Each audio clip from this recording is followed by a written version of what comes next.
હવે છે ને આ બધી વસ્તુઓ સાચવીને મૂકવી પડશે. મને તો હવે ડર જ લાગે છે આ ઘરમાં. ક્યારે શું ખોવાઈ જાય એનું કંઈ જ નક્કી નહીં. ભાભી હા, શું થયું? ભાભી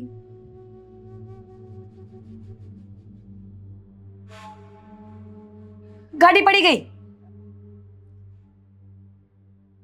હું આ તમારો ફોન અને ભાઈ આપેલા પૈસા હા. એ લઈને બહાર શોપિંગ કરવા જતી હતી. તો બન્યું એવું કે તમે પડી ગયા ને તમને લાગ્યું હશે, ગાડીમાં નુકસાન થયું હશે ને. ઓકે, જવા દો ને, ચાલે એવું તો. બીજી વાત કરું છું. હું બોલું? હા તો બોલો ને, હું સાંભળવા જ તો બેઠી છું બધાનું. એમાં થયું એવું કે ભાઈને મેં કીધું હતું કે મારે શોપિંગ કરવી છે, એટલે ભાઈ મને થોડા એક્સ્ટ્રા પૈસા આપ્યા હતા. પહેલા એક્સ્ટ્રા આપ્યા હતા, પછી પાછા માંગે એટલે એક્સ્ટ્રા આપ્યા, ડબલ એક્સ્ટ્રા. Double extra. પછી મારો ફોન, તમારો ફોન, પછી એ પૈસા મેં પર્સમાં મૂક્યા હતા, એ પર્સ, એ બધું લઈને હું જતી હતી મોલમાં. મોલમાં મેં ગાડી પાર્ક કરી અને અંદર જતી રહી. પછી મને યાદ આવ્યું કે અરે રે, પૈસા અને મોબાઈલ તો હું બહાર જ ભૂલી ગઈ. એટલે લેવા માટે હું બહાર આવી. જવું જ પડે ને. હા, બહાર આવી. પછી બહાર આવીને તમારી ગાડી નહીં મળતી હોય, ક્યાં મૂકી ક્યાં નહીં, એવું થયું? ના, જગ્યા તો મને યાદ હતી, પરફેક્ટ યાદ હતી કે મેં અહીંયા જ મૂકી છે ગાડી. પછી ત્યાં હું ગઈ, ડિક્કીમાં વસ્તુ મૂકી હતી ને બધી, એટલે ડિક્કીને ખોલું ને એની પહેલા જોયું તો ડિક્કી ખુલી જ હતી. જોયું ને, તમારી બુદ્ધિ તો કામ કરતી જ નથી ને. ડિક્કી ખુલ્લી મૂકીને કોણ જાય? ચેક તો કરી લેવાય ને. એ બુદ્ધિ વગરના ભાભી, ડિક્કી ખુલી એટલે હતી કે એની અંદર કોઈ વસ્તુ જ નહોતી. કોક આવ્યું અને હાય બુદ્ધિ વગરના તમે છો, હું નહીં. આટલી બધી વસ્તુઓ લઈને કોણ જાય ઘરની બહાર? અને લઈને ગયા તો ગયા, ડિક્કીમાં કોણ મૂકે? તો કે માથે લઈને ફરું? ઈશ્વર, આ પર્સનું સંશોધન શું કામ થયું હતું ખબર છે? કે માણસ કોઈ વસ્તુને કે ભૂલી ન જાય ને એટલા માટે ખંભે રખાઈને પર્સને. અરે તમે શેની રાડું નાખો છો? તમારાથી વધારે રાડું તો ભાઈ નાખશે. હે તમે છે ને, તમે શાંત થઈ જાઓ, તમે નહીં બોલો. એક તો મારો ફોન ઓલરેડી તૂટેલો હતો, એમાં પણ તમે ખોઈ નાખ્યો. તમારા ભાઈ હું મરીશ ને ત્યાં સુધી મને નવો ફોન નહીં અપાવે. તમને તમારા ફોન ની પડી છે? ઓબ્વિયસલી મારો ફોન એ સાથે હતો, એમાં મારા કેટલા વર્ષો જૂના ફોટા હતા. કોઈ બેકઅપ નહીં આવે. હવે તમાચો મારીશ ને. ફોટા માટે કોણ જીદ કરે? ફોન ગયો છે, ફોન. બીજું બધું ગૂગલ પે, આપણા કોન્ટેક્ટ બધું ગયું. દામિની બેન, બીજું બધું છોડો, એપલના ફોન હતા બંનેના. હા, એટલે ફોન તો ગયા, પણ સાથે સાથે બહાર શોપિંગ કરવા માટે જે પૈસા આપ્યા હતા ને, એ પૈસા ચોરી થઈ ગયા. એક મિનિટ, હું શું કામ આટલું બોધર કરું છું? મેં થોડી ખોયા છે પૈસા, મેં થોડી ખોયા છે મોબાઈલ. તમારી રીતે ખોવાના છે ને, તમે એડજસ્ટમેન્ટ કરી લો. હું શું કામ ટેન્શન લઉં છું? એટલે આ વાત છે ને, તમારે ભાઈને કરવાની છે, હું નહીં વાત કરું. કેમ વાત નહીં કરો? તમે ખોયું છે ને બધી વસ્તુઓ, કામ કરો ને, રેકોર્ડિંગ ચાલુ કરી દો. અહીંયાનું બધું બોલીને ત્યાં સંભળાવી દેવાનું. ડબલ વાર બોલવું ન પડે ને. હા તો કરી દો રેકોર્ડિંગ ચાલુ, ફોન હોય તો. અરે હા, ફોન જ નથી ને આપણી પાસે. કેટલી મોટી મુસીબત. ભાભી કોણ છે? હું. નણંદ કોણ છે? તમે. તો કઈ થાય તો જવાબદાર કોણ? હું. તો હવે આ વાત થઈ છે, આઈ મીન આ કાંડ થઈ ગયું છે, એ કોણ કહે છે? ચલો હું આ ચેન મૂકીને આવું. હા ભાભી, તમારે મને મદદ કરવાની છે, તમે જ મને બચાવી શકો છો. તમારે ભાઈને જઈને વાત કરવાની છે. અને તમને તો છે ને હવે ટેવ પડી ગયું હોય કે ભાઈ કાંઈ બોલીને તો તમે સાંભળી લો. અને આ ભગવાને આપણને બે કાન શું કામ આપ્યા છે? આ કાનેથી સાંભળવાનું ને આ કાનેથી કાઢી નાખવાનું. ભાઈ આશરે બેઠો હોય તો અહીંયાથી સાંભળવાનું, અહીંયાથી કાઢી નાખવાનું. કેમ? તમારા કાન કોઈ અલગ કંપનીના છે? હું વાત નહીં કરું. પ્લીઝ કરવી પડશે. Oh my God. હા, કરી લઈશ. અત્યારે જાઉં? નહીં તો આ ચેન ચોરાઈ જશે ને, તો તમારા ભાઈ વાત કરવા જેવા નહીં છોડે ને આપણને.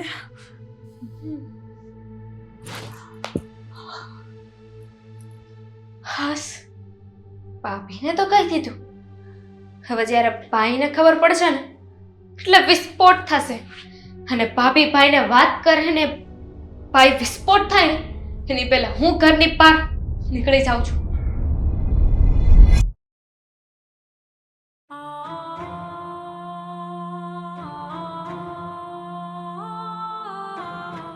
આદિ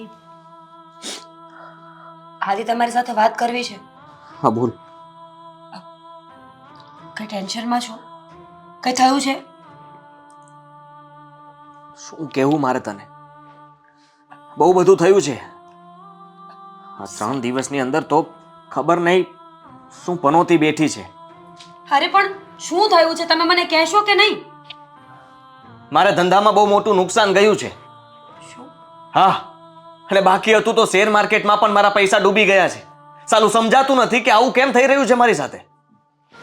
આદિ હું પણ આવી જ કંઈક વાત કરવા આવી હતી તમને. એટલે દામિની બેનને તમે પૈસા આપ્યા હતા ને, અને એ મારો મોબાઈલ ઠીક કરાવવા જતા હતા. એમના કીધે મોબાઈલ, પૈસા અને એમનો પોતાનો મોબાઈલ એ બધું જ ખોવાઈ ગયું. આઈ મીન ચોરી થઈ ગઈ. એનું ધ્યાન ક્યાં હતું? આટલું પણ ધ્યાન ના રાખી શકે? પણ એમાં હું શું કરું? મને થોડી કઈ ખબર છે વાતની. પણ આ તો અજીબ કહેવાય ને આદિત્ય. બધી બાજુ નુકસાની જઈ રહી છે. હા, બાકી હતું તો એ પૈસા ગયા, મોબાઈલ ગયા તમારા લોકોના. એ પણ નુકસાન જ થયું ને મોટું. હા, બહુ નુકસાન થાય છે આપણું.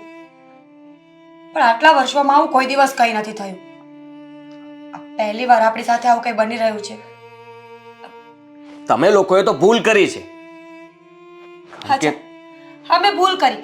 ચલો માની લીધું કે અમારી ભૂલ થઈ ગઈ. તમે બિઝનેસમાં શું ભૂલ કરી કે આવું થયું?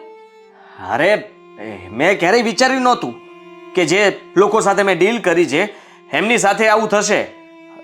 માલમાં થોડી ઘણી મિસ્ટેક નીકળી અને એ લોકોએ બધો ઓર્ડર કેન્સલ કરી નાખ્યો. બધો માલ પડ્યો છે. આમને આમ જો ચાલ્યું તો નુકસાની જ જવાની છે ને.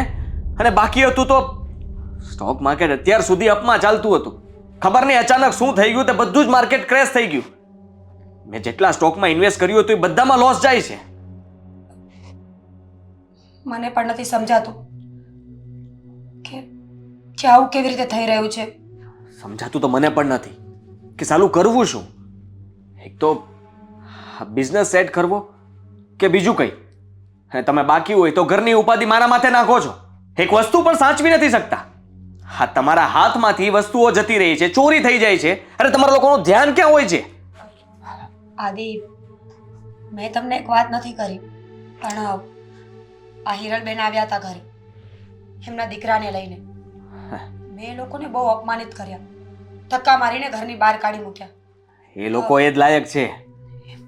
જતા જતા એમનો દીકરો મને બહુ ખરાબ વર્તન કરીને ગયો.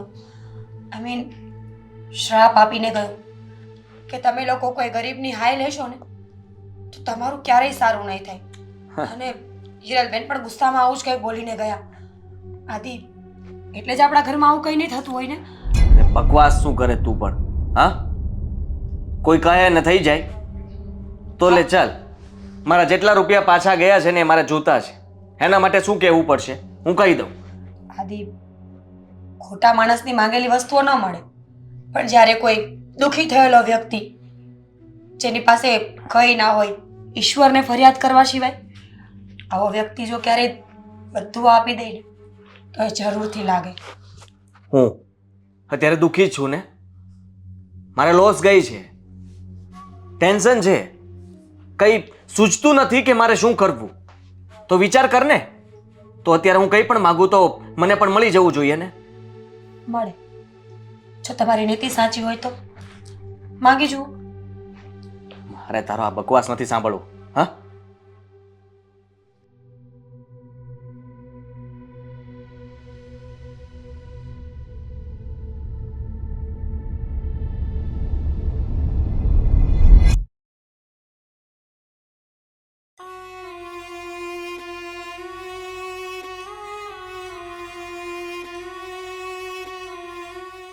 મોકલી આપીશ.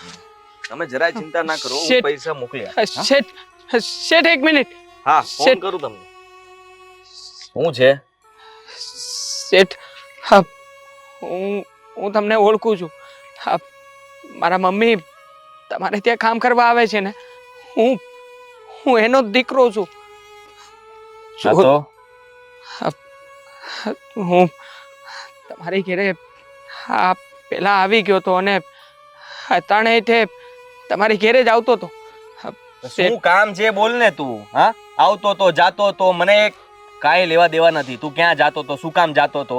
અને તારા મમ્મી અહીંયા કામ કરે છે ને કરતા રહેશે. શેઠ, ઘરમાં ખાવા માટે હવે 1 રૂપિયો નથી કે અમે 1 ટકનું અનાજ લાવીને ખાઈ શકીએ. તમે થોડી ઘણી દયા કરો ને શેઠ. હા, મારી બાના જે રૂપિયા કાપી રહ્યા છો એ માફ કરી દો ને. અરે હું શું કરી શકું એમાં? હા, એમણે ભૂલ કરી છે તો ભોગવે, સીધી વાત છે. અને આ તમારી પાસે ખાવાના પૈસા ના હોય તો તું આટલો મોટો શું કરે છે? હા, આ તારી માં કમાય છે અને તું બેઠો બેઠો ખાય છે. જરાય શરમ નથી આવતી તને? આવે છે ને, બહુ શરમ આવે છે શેઠ. હા, એક કામ કરો ને, હા, તમે મને કોઈ કામ અપાવી દો ને. હા, તમારા ઘરમાં કામ હશે તો તમારા ઘરના કામકાજ કરી લે. જે પગાર આપશો એ હાલ છે શેઠ મને. આ ઘરમાં એક મુસીબત ઓછી છે કે તને પણ પાલવું? હે, વાત કરે છે? સાંભળી લે, મારી પાસે કોઈ કામ નથી. હું પણ અત્યારે તકલીફમાં છું અને તને ક્યાં હું લઈને જાઉં? અને તું કરી શું શકે? લાગતું તો નથી જોતા કે તારાથી કઈ કામ થઈ શકે. આ આરામના હાડકા થઈ ગયા તારા. બસ શેઠ, આ જ વાંધો છે. હું જ્યાં કામ માંગવા જાઉં છું ને ત્યાંથી મને આવું જ કહીને કાઢી મૂકવામાં આવે છે. પણ શેઠ, હું તમને વિશ્વાસ અપાવું છું. મને તમે કંઈ પણ કામ આપશો ને, હું મહેનતથી કામ કરી, હું ફરિયાદનો એક પણ મોકો નહીં આપું. હું અંધાઈ કામ કરી શકી. હા, તને જોતા તો એવું લાગે છે કે એક કામ આપણે કરી શકશું પાર્ટનરશિપમાં. પાર્ટનરશિપ? હા, તું મારો ભાગીદાર. બોલો ને, શું કામ કરી જો. શકીએ? કામ કઈ નથી કરવાનું. હું તને જ્યાં બેસાડું ત્યાં તારે બેસી રહેવાનું. એમ પણ ભીખ માંગતા તો તને ફાવશે? આ જેવા રોદરા તું મારી સામે રોવે છે ને એવા જ હા મોટા મોટા પ્રોફેશનલ લોકો નીકળે મારી આજુબાજુમાં ઊભા હશે, એની પાસે તારે ભીખ માંગવાની. બીજું કઈ નહીં કરવાનું. પગમાં પડી જવાનું, કહેવાનું કે મારી પાસે કઈ નથી, મારી માં મરવા પડી છે, કદાચ મરી પણ જશે. બસ આ બધું જ કરવાનું. અને એ બધા મારા મિત્રો હશે એટલે હું કહીશ કે ભાઈ મદદની જરૂર છે, આપો. એટલે કઈ ને કઈ તને રૂપિયા આપશે. અડધા તારા અડધા મારા. બોલ કેવું લાગ્યું? બોલ ને. શેઠ, આવી ગરીબીની મજાક તો ન કરો શેઠ. મજાક કરું છું? તને કામ આપું છું. તારે કામની ભૂખ છે ને? આ ભૂખે મરવું નહીં પડે. હા, કોક પાસે હાથ લાંબો કરી લઈશ તો ફરક શું પડવાનો છે? એમ પણ અત્યારે એ જ કરી રહ્યો છે તું. એ બીજા પાસે કરવાનું છે. અને એવું લાગે તો તારી માને પણ લઈ જાજે પાર્ટ ટાઈમમાં. માં દીકરો બે રખડજો રોડ ઉપર.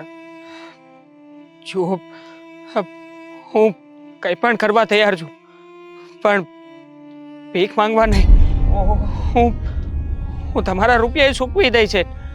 બસ આ મહિનાનો ખાલી મારા બાનો પગાર આપો ને. આવતા મહિનાથી નહીં આપતા. આ મહિના માટે જો મારા બાની તબિયત ખરાબ થતી જાય છે. તમે લોકો આવું ન કરો ને છે. અત્યારે પૈસા ચૂકવી દે. હા, એટલે તારા મમ્મીનો પગાર છે ને તને કાલથી જ પાછો આપવા લાગીશ. શું કીધું મેં તને? હા, તારે પગાર જોતો છે ને તો મારા પૈસા ચૂકવી દો એટલે તારો પગાર આપવા મળું. બોલ, છે પૈસા? લાવ. ક્યાં છે? છે તારી પાસે પૈસા? લુખેશ. શેઠ, પૈસા નથી એટલે તો પૈસા માંગવા આવ્યો છું. આજ પછી સામો પણ ના મળતો અને મને રોકવાની કોશિશ પણ ના કરતો. અને મારી વાત સાંભળી લે, મારા ઘરે પણ ના આવતો. અને તારી માં છે ને જ્યાં સુધી પૈસા વસૂલ નહીં થાય ને ત્યાં સુધી ત્યાં જ કામ કરશે. અને ત્યાં સુધી 1 રૂપિયો પણ હું આપવાનો નથી. પૈસા વસૂલ થઈ જશે અને પછી જો મારા ઘરમાં એને કામ કરવું હશે ને તો કરવા દઈશ. પણ હા, ત્યાર પછી પગાર ચાલુ થશે. ત્યાં સુધી તમને 1 રૂપિયો મળવાનો નથી. હાથ જોડી શકો એવો તો નથી પરિસ્થિતિ, પણ હા, હું કહેતા હોય તો પગે. અરે હા, ટામ પગ પકડવા આવ્યો મોટો.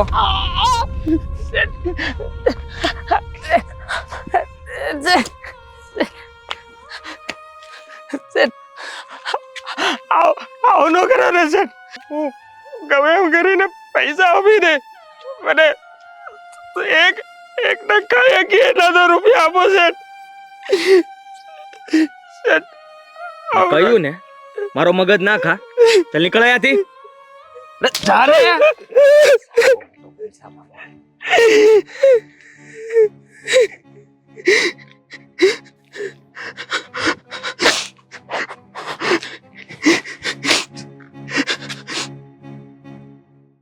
હેલો મિત્રો, જો તમને અમારો વિડીયો પસંદ આવ્યો હોય તો અમારી ચેનલને લાઈક કરો, શેર કરો અને સબસ્ક્રાઇબ કરો.